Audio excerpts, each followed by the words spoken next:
So another year on YouTube has been completed, and we have reached yet another milestone. 20,000 subscribers. Honestly, the more I think about it, the more unreal it seems. And I'm just shocked, perplexed. But my alter ego is telling me, I don't need to be humble. I'm amazing, fantastic. And if I can marry myself, I probably would. Anyways, to close out this year, we're going to be doing a sit-down, chatty video about some anime we've watched. Yes. I said we. Because we have a special guest. Hey guys. So, this is my sis. For those of you who have been long-term besties on the channel, you'll know that she is no stranger, and we are very excited to have her back. Yep. Anyways, we originally had a PowerPoint presentation and we were going to film it at our desk with our beautiful monitor. However, that ended up turning out really, really bad. The lighting was awful.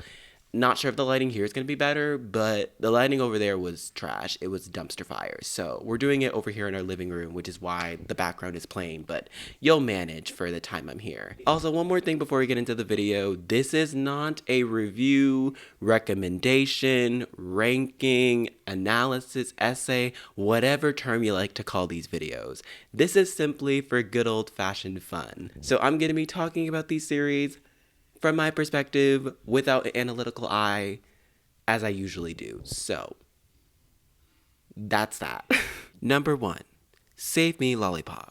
Starting off strong with a childhood nostalgia classic that shaped my entire anime viewing experience. And based on the episode's YouTube comments, it's safe to assume I'm not alone. Save Me Lollipop is a fantasy rom-com series starring a young girl named Nina who desires to have a charming prince by her side, which of course includes him protecting Nina at all costs, showing her unconditional love, and remains faithful to the end. Upon Nina accidentally swallowing a crystal pearl from a cake she was eating, she becomes a prime target to sorcerers who want to pass their final exam. During this time, she encounters two boys named Zero and Ichi, who protect her from the other sorcerers in hopes of attaining the crystal pearl. This pearl grants sorcerers the opportunity to become professionals, which is why acquiring it is so crucial for them. Unfortunately, to their horror, the boys learn the only way to remove the pearl from Nina is to concoct a potion to remove it naturally. This process will take upwards of 6 months to complete, so the boys come to an agreement to protect Nina for the allotted time. Afterward, the trio faces challenges regarding unrequited love, rivalry, and developing authentic friendships. I was pleasantly surprised by this series. It has a whimsical, youthful energy that is so infectious. It reminded me of the various magical girl series I used to love so much when I was a kid, like Sailor Moon, Wedding Peach, and Saint Tail. It's almost heartbreaking that the anime is so short, yet the manga isn't. The anime must have not have been marketed well, or it didn't get enough attention from people watching at the time. Either reason is perfectly valid, but it makes me so sad considering the amount of lore the manga drops later. Nina throughout the series is your candid, typical shoujo protagonist. She's optimistic, likable, and confident even when she feels otherwise. The fairy tale dream of a young girl having a prince by her side is a sentiment that Nina consistently carries. It's also not a coincidence that Zero is the one who snaps her out of her dreams and the one she often thinks about. Zero and Nina, from my perspective, invented the bickering like a married couple trope before it was mainstream. These two constantly argue over the mundanest of things. Especially at the beginning when Zero made some of the most out-of-pocket comments imaginable, but somehow he ended up growing on me, and Zero and Nina's budding romance was the cutest meet cute to ever exist at the time. Ichi, on the other hand, played the gentle, kind, and considerate person that has everyone's best interests at heart. He handled adverse situations particularly well, especially when another character, Roka, had unwavering feelings for him. She uses magic to transform herself older than she actually is in order to grab Ichi's attention. However, in reality, she's only 5 years old, which that twist in and of itself was very unexpected and left me on the edge of my seat. Forty and San, our antagonists, also had very fleshed out character traits, and they actively had opportunities to participate in the story. You get a good sense of why these characters behave the way they do, which makes a initial rivalry with our main trio feel a lot more organic. There's a lot of other characters that get introduced, such as Nanase, Yakumo, Go, the like, and they all essentially serve as extensions of Zero and Ichi, especially for what's alluded at the end. Without spoiling too much, the end felt satisfying but left you longing for more. Zero, Ichi, and the gang's new mission really pushes the friendship theme forward, but I'm going to stop myself there for the purposes of this video. Number 2, Love Chunibyo and Other Delusions. This is an anime about a boy named Yuta who is in high school now, but during middle school, he had a very embarrassing past. He would pretend to be a superhero. He's trying to escape this past in high school and become more of a popular person, but then he's revisited by another girl named Rika who did the exact same thing, but she hasn't really grown out of it.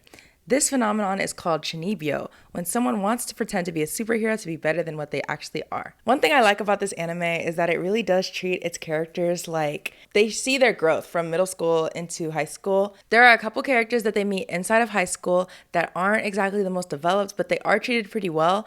And I do like how they make it so that we still learn a little bit about their past, even if we're not getting a full recapture of everything they've been through. One thing about this anime that I really do like that was not on purpose by the creators, but I still think was really cool, was that the chunibyo thing relates to one of my favorite characters of all time, Kaida from Saiki.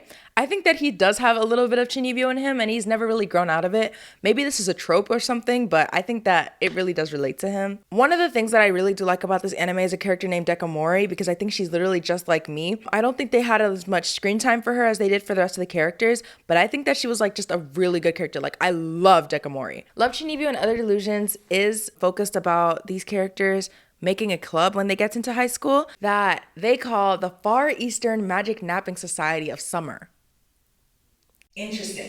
This club, they don't do anything. They literally just hang out there the entire summer, and it is touched on a lot of times that they don't do anything in the club, and a lot of the time the school will try to get the club canceled, but obviously they couldn't. But I mean, a lot of the time they kind of just hang out. Sometimes they'll do weird magic stuff. It's kind of just like, you know, its own thing. Number 3, nanbaka. I honestly don't know much about the fandom, considering I watched this series on a whim, but oh man, once I started, there was no going back. Nanbaka is a seinen comedy series that follows 4 men named Jugo, Uno, Rock, and Nico, who are assigned to the fictional prison of Namba. The facility is regarded as highly classified, placed on a remote Japanese island, but most importantly, no one who resides there has escaped. However, for anyone who's consumed the series before, that's not entirely true. Each of our 4 main characters is charged with a criminal offense for committing horrific acts by this world's means. Jugo was arrested for larceny as he is a talented escape artist, Uno is an underground gambler,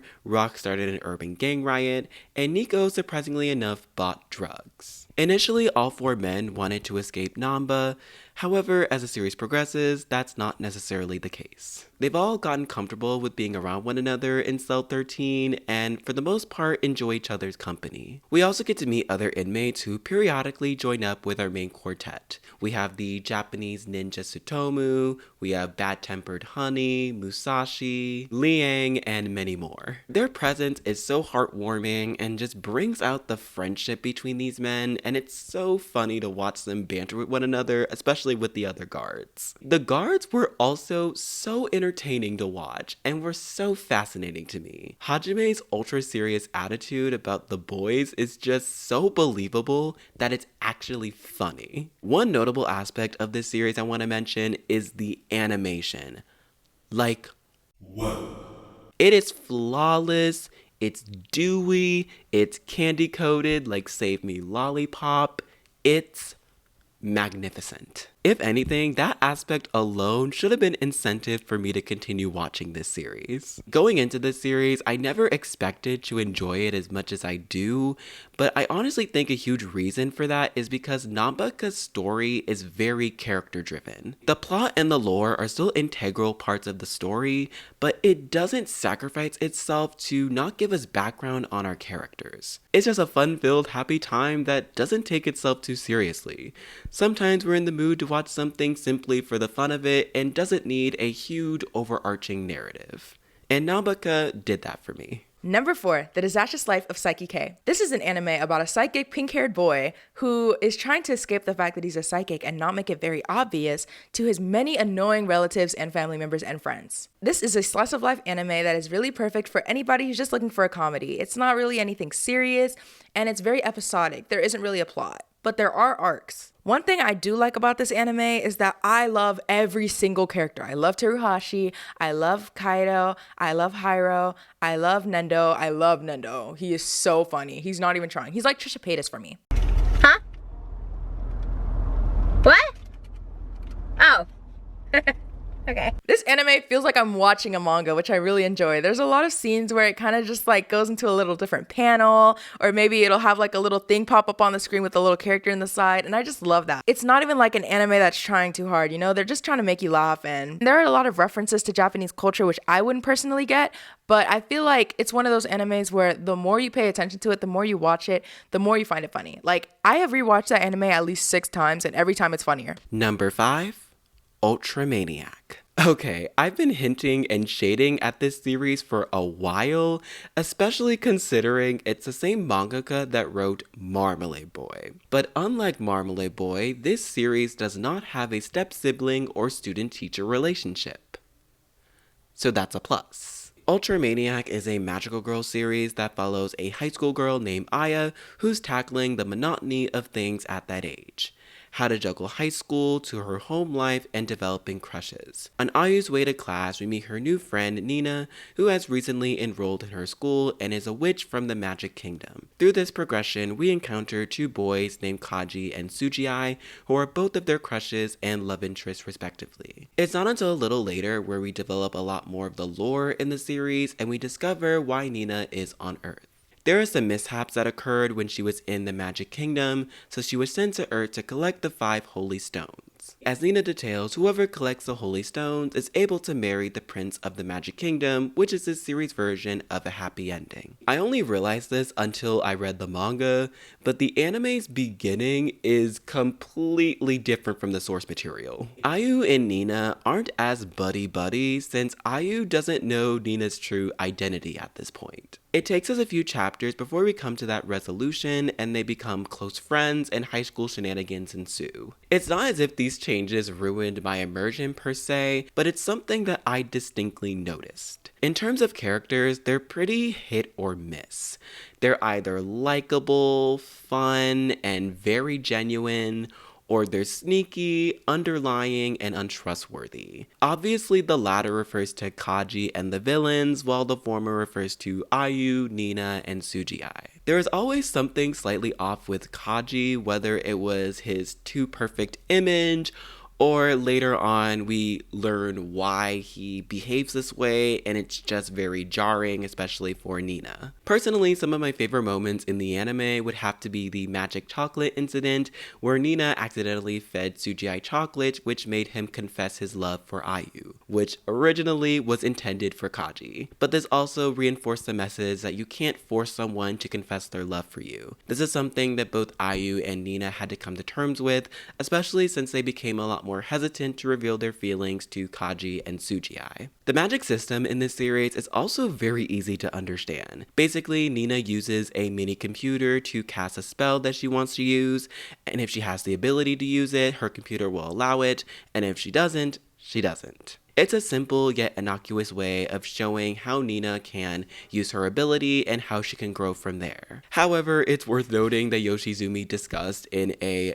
author panel that she was growing tired of writing magic in this series, which was why she oftentimes just didn't really want to add more complexity to the lore of it, so I think that explains that aspect. And on that note, since this is a Yoshizumi series, you know there's going to be some themes surrounding family. Those arcs were a lot more endearing and genuine and overall well thought out than Marmalade Boy was. Nina's host family in particular provided a very welcoming presence that never felt weird or off-putting, unlike the swinger parents from You Know Who. Another notable aspect of this series praise would have to be Yoshizumi's artwork.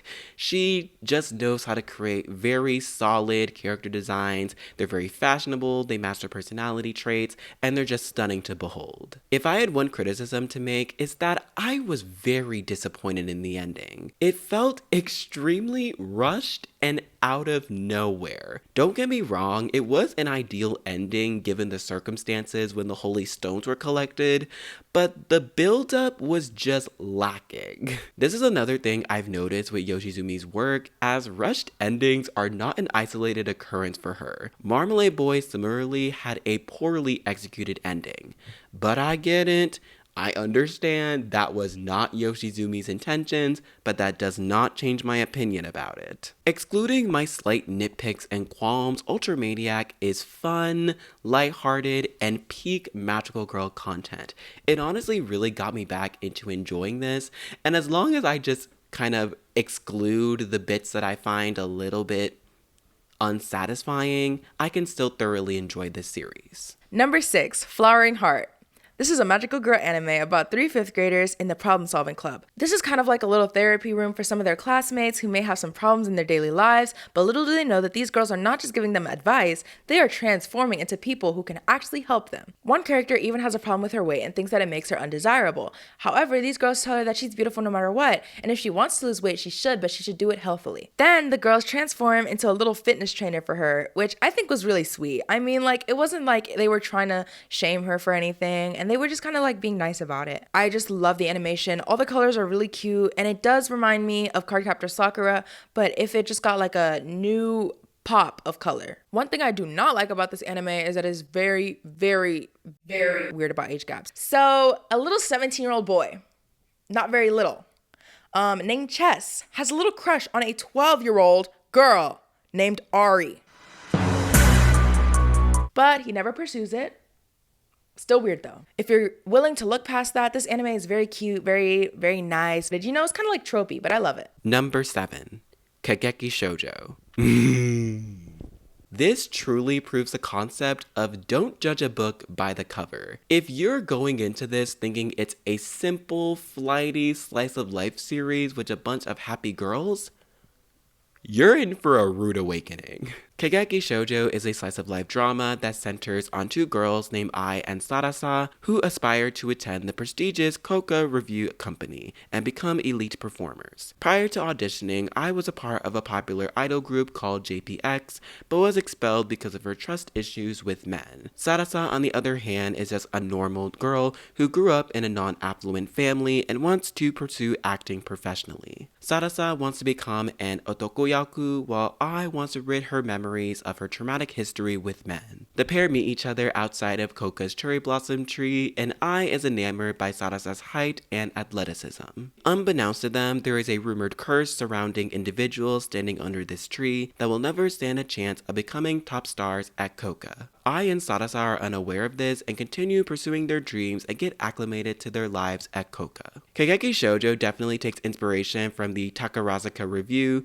which is a musical theater performance group that is comprised of only women where they perform both male and female roles. I've always been a fan of stories that center on the performing arts, as I did theater and dance all throughout grade school. The way the story weaves themes of female empowerment, recovering from trauma, rekindling your passion, is just so poignant and absolutely beautiful. Sarasa is just peak determination at its finest. Due to her height, she's often subjected to critiques from upperclassmen who view her as not being able to be in featured roles. But Sarasa's strength and conviction in her ability to succeed supersedes all that. Ai, on the other hand, has more traumatic obstacles to overcome, and I recommend looking into the trigger warnings before watching this series. Ai sadly was the product of SA by her mother's then boyfriend. This made Ai feel violated by someone who was supposed to be considered family. It also signaled her growing disdain and fear of men,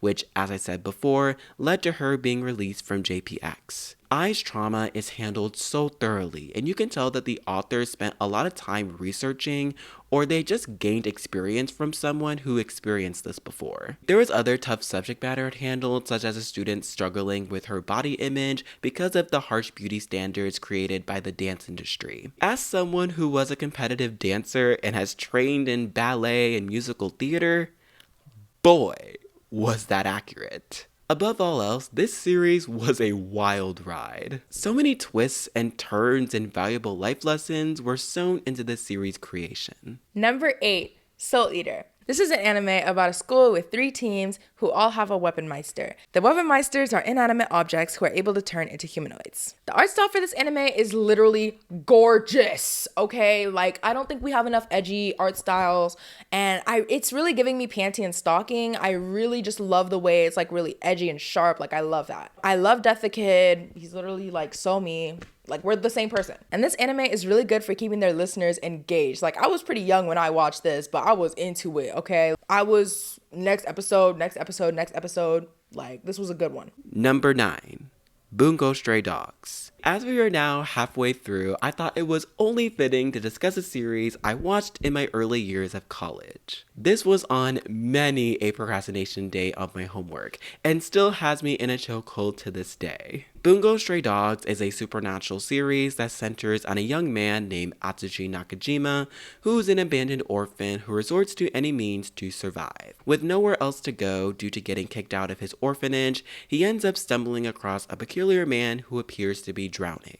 Once Atsushi confronts him, the two come to a mutual understanding and he reveals his name to be Osamu Dazai. Dazai then takes Atsushi to his job at the Armed Detective Agency and recruits him for membership. This is where we meet the other agents, Kenji, Kunikida, Rampo, Akiko, etc., as we navigate their individual journeys at working at the Armed Detective Agency and their ultimate objective of taking down the Port Mafia. The Port Mafia is after Atsushi due to the large bounty on his head in the black market due to his supernatural abilities that transforms himself into a tiger. Now, I'm keeping this summary very brief because I would love you to go watch this series for yourself. This series is filled with androgyny from head to toe, from its fashion to the city of Yokohama and everything in between. Additionally, the amount of real-life references that gets dropped is so cool and was something I never quite picked up on until I started going back and watching this again. For example, the guild leader, Francis Scott Fitzgerald, was inspired by The Great Gatsby. Even among the characters that I've already mentioned, there is still so many more of them, and I think that's just something that really gravitates me towards a series. You are constantly revealed differing backstories with them, and the series drops some of the most insane cliffhangers I've ever seen. It's similar to Durarara, where your brain is just completely perplexed with what's happening because it's layered with so much content. Dazai in particular is such a charismatic yet idiosyncratic character. There's a running theme, or maybe joke, that he wants to commit a proper suicide. It might seem morbid for those who are unfamiliar, but it's basically this series' running gag. Rampo is another fascinating character as his supernatural ability is super intelligence, and in later seasons we come to find out why he has this ability, or even if it is an ability. Despite its massive success, the discourse I've seen on this series is literally crickets. I still need to watch season 5 though because it came out around the same time as season 4, so I'm just super excited for what this series has in store. Number 10, Madoka Magica. Madoka Magica is a magical girl anime about a girl named Madoka and her friend Hamura. They are offered magical powers in exchange for one wish. This show's creepy elements are so perfect. It was scary. This show was giving YouTube 2010 My Little Pony. You really get into the little like magical girl like transformation sequence. Like, I think their outfits are super cute. I think that the petticoat thing they got going on, like, I just love all of it. Hamura and Madoka's relationship, I think that they're adorable. I think that they're literally like the best ever. I love them. Yeah. I'm not gonna say too much, but I love them. Number 11, Sacrificial Princess and the King of Beasts. Wow, something current. Ain't that a kick in the pants? I'll be real and say that I don't watch a whole bunch of current anime. I'm usually playing catch up just so I can come to a slight understanding of what's happening in the community. But since I am a creator that primarily makes content on shojo, there's no way I was missing out on watching this series. Sacrificial Princess and the King of Beasts is a supernatural adventure series that follows a young girl named Seraphi, who is the 99th selected human sacrifice to be eaten by beasts and demons. However, once Seraphi discovers King Leonhardt's true identity, this tradition shifts as Leonhardt finds Seraphi intriguing. Due to her fearless attitude on connecting humans and beasts together, we learn that Seraphi is concerned about being a sacrifice. Since she has no family or place to return to, Leonhardt offers her to stay with him, and the two bond over their similarities of displacement. The other beasts in the king's court, on the other hand, are heavily resistant on the prospect of Seraphi housing with him. But as the series progresses, some of them become a little bit more accepting, while some aren't. And this is mainly because of the messy history humans and beasts have had with one another, and that's the overarching theme and plot of the series. I honestly needed something to capture the same vibes and tone that Yona of the Dawn was, because I quite frankly do not have time to read the manga. That sucker is long, even for my long-running battle shonen heart when I was a kid. I know some people found the animation to be average, and considering it was made by JC Staff, I can understand that. But I personally found the anime to be absolutely breathtaking. I honestly felt like the style really suited the story and the plot, and based on what I've seen from the manga, they stuck to the character designs pretty faithfully. Though the animation during the end definitely puts it in a more of a gray area, so I definitely can admit that. Overall, Sacrificial Princess is an absolutely fantastic and breathtaking series. I absolutely love the characters, I love the lore, I love the plot, and I was very glad that I tuned into this one. Number 12. Small Precure. Glitter Force. Glitter Force is another magical girl anime, this being the Americanized version of Small Precure. In this anime, 5 middle school girls discover that they are a part of the Glitter Force, an elite group where they must collect glitter charms and put them in their charm chest. Glitter Force features 5 girls, but our protagonist is named Emily. The other girls' names are even worse. Akane becomes Kelsey, Yayoi becomes Lily, now becomes April. It's really weird that just because an anime takes place in the US that their names have to become westernized. Glitter Force was one of Netflix's golden series. Like, I'm telling you, when anybody mentioned Netflix and then anime and then kids, this was the only thing that would pop in their head. Like, there was nothing. It was Glitter Force. It was Glitter Force Doki Doki. It was Glitter Force Christmas. Like, they had so many spinoffs. While I didn't love this anime, I did like the transformations, even though they were definitely not on Madoka Magica level. They were pretty cute here and there. But this anime was so repetitive. And it was just such a, like, downgrade from Precure. Like, if you guys ever want to watch a good magical girl anime and you tell me, let's watch some Glitter Force, you're getting blocked. Number 13, Princess 9. This was a major throwback. It's been a hot minute since I've watched this one, and I actually made a video about this a couple years ago, with significantly less better quality than my current content. Princess 9 is a sports comedy series that follows a recent middle school grad named Ryo Hayakawa who wants to move in her father's footsteps and become a baseball player. Due to her mom's work, Ryo decides not to attend high school so she can be of service to her mom at home. However, all of this changes when Ryo goes in to pitch against the Kisaragi Boys High School star Hiroki Takazuki. The board director, Keiko Himura, spots Ryo pitching, and a little seed starts to plant in her mind about potentially starting a baseball team at the Kisaragi's girls' school. The principal was initially reluctant to this offer because, sexism,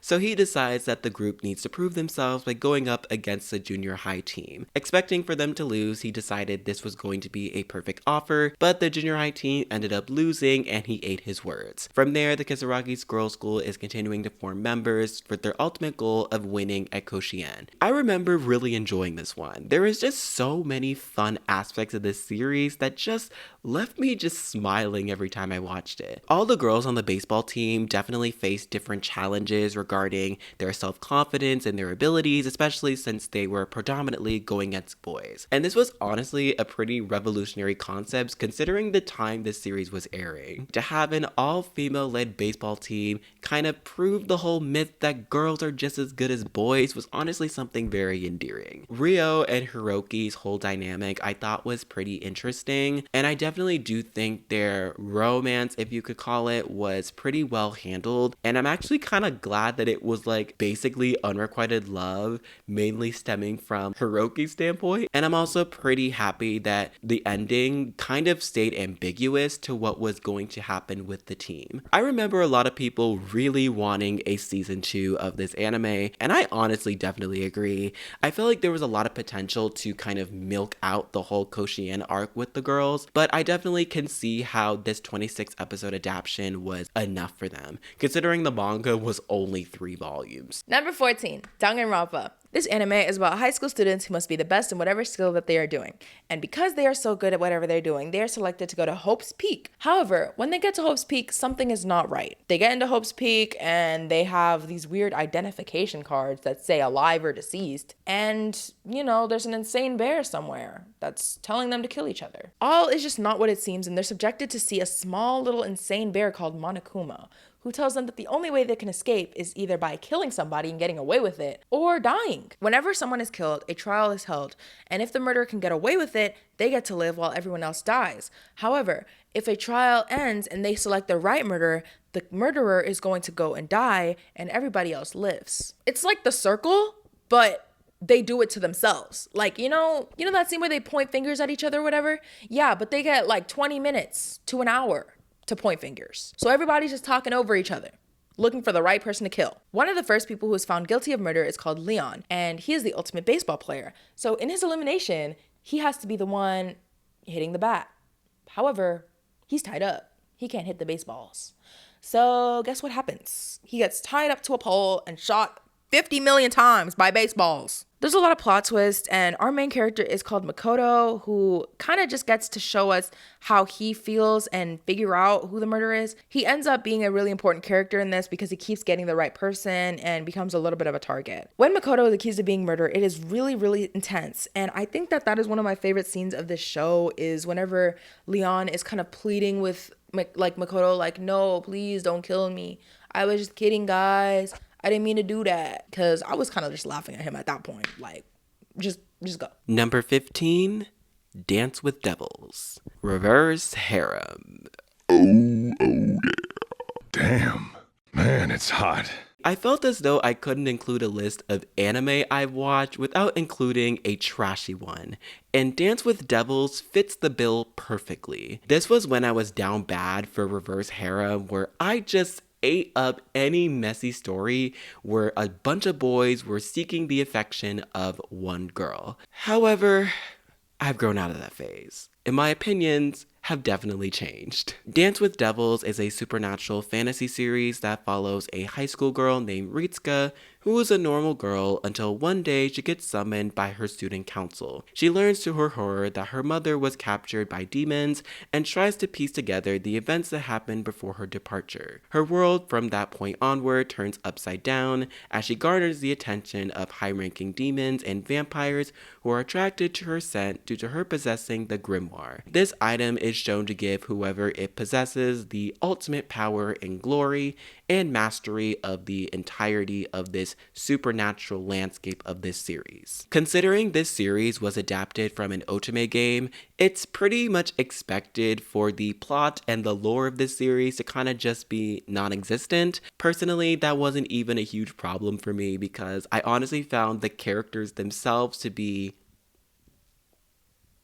interesting, yet a little bit concerning. However, the obvious thing with this series is basically to advertise the otome game, so we are basically introduced to these characters in an individual episode where I'm assuming the otome route for them would have happened. So one episode they focus on one boy, they focus on the others, and then they focus on another, and then they all come together in congruence with the actual plot. Personally, I found this series to be a lot better with the lore compared to other otome games because there's actually stakes and a lot more danger that is presented to our main character. I also just found the main love interest to just be a lot more likable and memorable than others because they actually have a personality. Even Ritsuka, to an extent, who of course for the nature of this series and its demographics audience is made to be presented as a damsel in distress, but I honestly found her to have a lot more substance, background, and just overall just a better character than others in a similar series. Number 16, The Promised Neverland. This is an anime about orphans in an orphanage run by adults who want to sell them to demons. Emma, Ray, see their best friend Connie die. They are put in a state of panic and obviously are trying to escape, telling the other orphans, it's a lot of chaos. One thing I really do like about this anime is that it treats kids who go through trauma really well. I feel like if I saw my best friend die,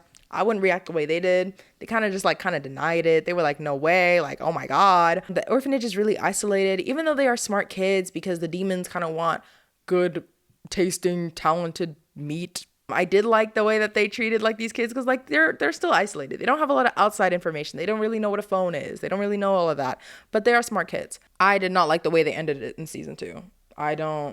Y'all just watch it for the first season and the cool part and then don't think about anything else. It's like Squid Game versus Squid Game in the challenge. Don't watch the second one. Number 17, Fushigi Yuugi. Now, if there is any series on my channel that has been widely requested, this one would be the one. And for good reason, considering that I covered the 12 Kingdoms, which is my absolute favorite anime of all time.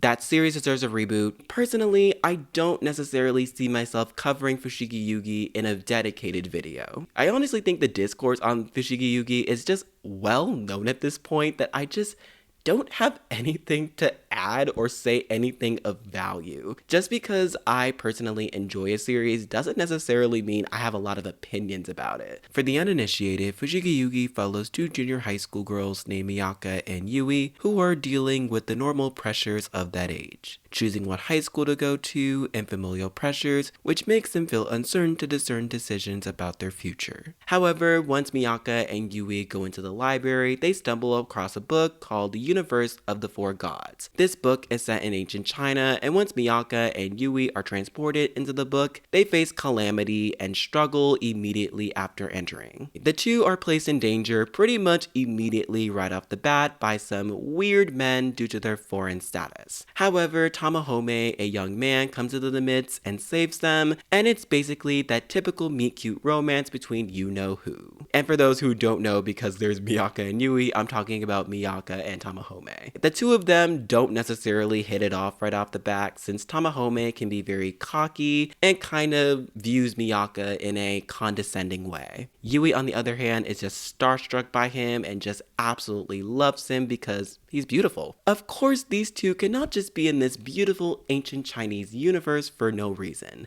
No.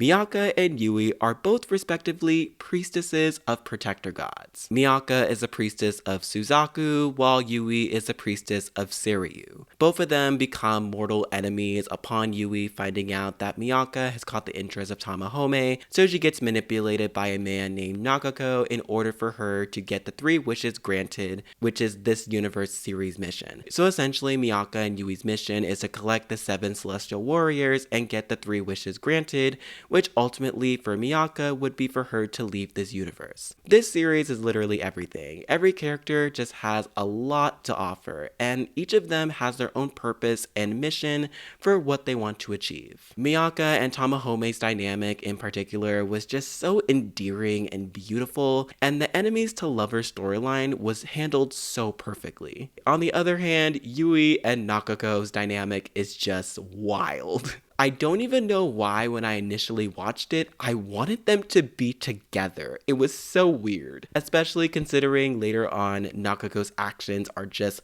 totally baffling and unforgivable. Since this series is classified as a reverse harem, you gotta know there are gonna be some boys who desire these two lovely ladies. For Miyaka, it is Hotohori. Yui's other love interest, on the other hand, is someone that I could definitely get behind, but I don't necessarily remember the man's name. I also do really enjoy the narration of this series. It's very different compared to a lot of other isekais that we get now. It just adds a whole lot of stakes when people are reading the story and we actually get to understand what exactly is happening. I don't know if I just didn't remember this properly, but it's basically Miyaka and Yui in the story and the contents of it changed. I'm not entirely sure if I fully remember that, but I just really like that aspect of the series. Fushigi Yugi, 10 out of 10, loved it, phenomenal, and I was so happy I got into this series as a kid. I'm sorry to those who were expecting a video on this series. I personally just don't have any opinions on it beyond the surface level. Number 18, Eden. Eden is an anime about the future, specifically when humans are extinct. In this anime, a girl named Sarah is found by some robots that has been activated from her little prion egg thing that keeps her alive, but, preserved. Sarah is raised by these robots who aren't really supposed to have her. There's a system of hierarchy of robots. There's the little ground ones that work in the fields, and then the higher ones that all respond to one mega robot who's actually human. A thing I like about this anime is that the relationship between her and these robots feels really human. This anime really only got 4 episodes, and each of them are a little under 30 minutes. It was not very a long anime. Even though they didn't have the best ideas or anything, Sarah discovering the world that she was in wasn't very, human inhabited, and that she was actually weird for being alive, was a really emotional scene for me. And I thought that it was really cool that, they could explore that with her parents and them comforting her through it. And when she started to finally go out of her way to get into Eden and figure out where all the humans went and everything like that, we're going on this story with her. I don't think that this show is getting season 2. It has been 2-3 years since the first season was released, and I have heard no one talk about it ever. It was never talked about. Nobody ever said anything about it. I'm surprised I even figured out that this anime existed, but it is a very good anime, and I think you should watch it. It is kind of 3D looking. It's kind of like Arcane before Arcane was real, and also if it was an anime. Number 19, Noragami. So, fun development. My 19th selection, Noragami, has gotten corrupted while I was editing it. In an attempt to keep this short and brief and not prolong this tiresome trend that Final Cut Pro loves to deliver on me, I'm just gonna say that Noragami is something that I love. It's a top 10 anime for me, honestly. It's phenomenal. It's great. If you haven't heard of it before, follows a young girl named Hiyori. She's a normal girl. She ends up getting hit by a bus trying to save a recently nameless god named Yato, and shenanigans ensue. It's a very long adventure action series. I absolutely love it. I'm finally going to start reading it this year, so I'm very excited. Let me know if you guys enjoy the manga. And that's all for this section. Let's go on to our last one. Number 20, Sonic X. Sonic X is not the kind of anime that somebody would guess whenever they hear anime at all. Nobody's thinking of Sonic X. But according to my definition, it's Japanese animated. It's streamed in Japan first. So this anime takes place in New York, featuring everyone's favorite blue hedgehog, Sonic, obviously. He's obviously not supposed to be in New York. He's supposed to be in Green Hill Zone, getting coins, but he's transported here obviously because Eggman won't mind his own business with the Chaos Emeralds. And it's basically just the plot of Sonic Adventure. Chris needs to get a good parental figure in his life. I don't think his parents care about him that much. And, I don't think he's a good kid. But the show treated him well. And, Sonic was a good person for him while he was still there. The cast is really big. We have Amy, we have Cream, we have Sonic and Tails, and I think Knuckles showed up for a little bit too, and Shadow. And it's a really fun art style. A lot of animes, they have the same-ish art style, and I think that's a misconception when people think of anime, is that they all have the same art style, but really, it's a pretty diverse thing. And for me, if I don't like the art style of an anime, I'm not gonna watch it. But Sonic X, pretty good. Well, I just want to thank my lovely sis for coming on here again and joining me up on the channel. I hope you guys enjoyed her. I had a lot of fun making this video, and of course she did too. And just to preface again, this is not meant to be taken seriously. This is honestly more for me to have a little bit of fun, hopefully to get something out by the end of the year. I personally just have not had any time to make any sort of analysis, deep dive, whatever's, but I have a lot of fun stuff coming out next year, so just be on the lookout for that. And yeah, that's pretty much it for me. I cannot believe that we have made it to 20,000 of you. Insane. Thank you so much for supporting me and watching my videos. If you happen to disagree with any opinions I said in the video or my sister, that's fine. Just don't be annoying about it, please. Thank you. Okay. But that's it for me. Yeah. I'll see y'all next year. Till next time. Bye-bye.